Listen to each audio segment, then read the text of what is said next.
Hi guys, in this video we are going to learn how to sketch a graph which is z is equals to x squared.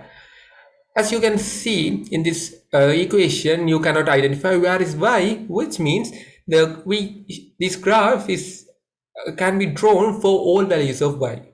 Since it's not dependent on y, you should draw this graph for all values of y. So that's the case.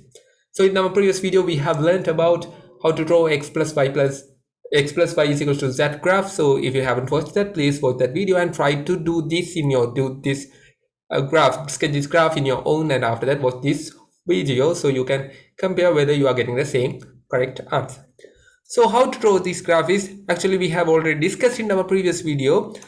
So when you are sketching this graph, it's very easy. So first of all, let's draw these axes x, y, and z. In the previous video, we had x plus y plus z, which means we had the value for y's. However, in this time, we are not having the values of y.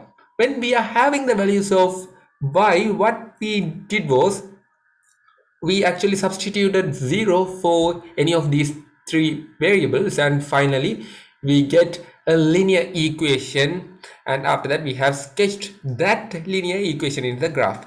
However, here we are not having more variables, we are only having two variables, so that what we can do easily is we can draw the graph for z is equal to x squared where y is equal to 0.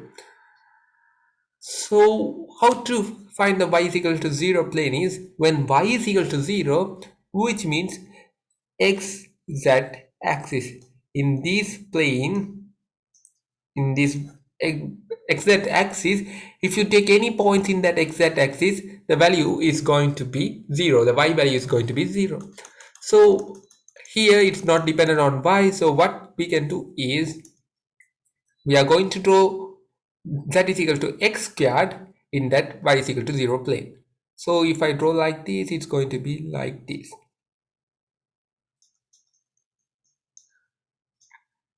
So don't imagine it's in 3D, it's in the xz plane. This whole curve is in the xz plane, like this.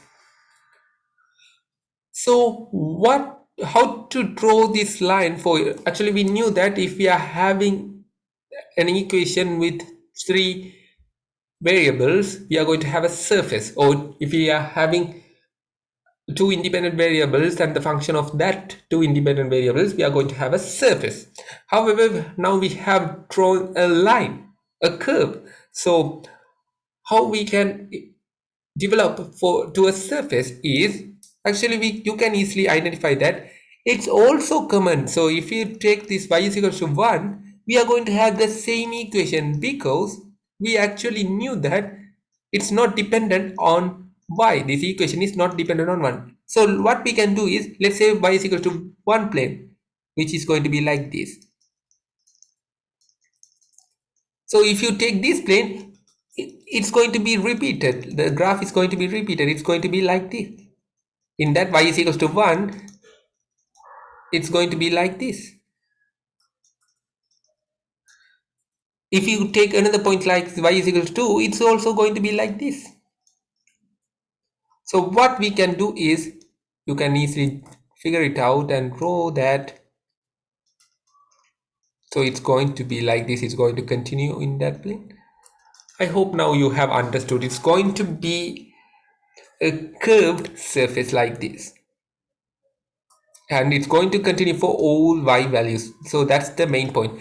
Some might think we are going to have only one curved line. It's not the truth, because it's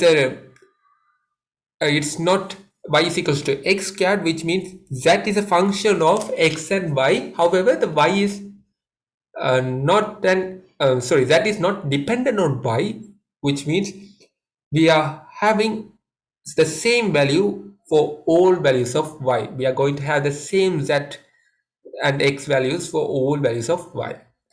So let's use the GeoGebra software and check whether we have drawn a correct graph.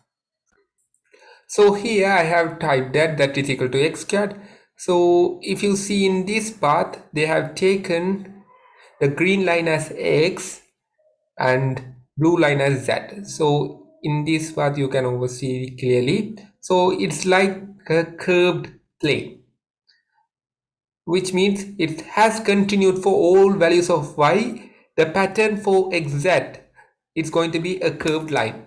If I draw this, so it's going in this plane, it's going to be like this. If you draw for this, it's going to be like this. So the pattern for of that xz is going to be same for all values of y.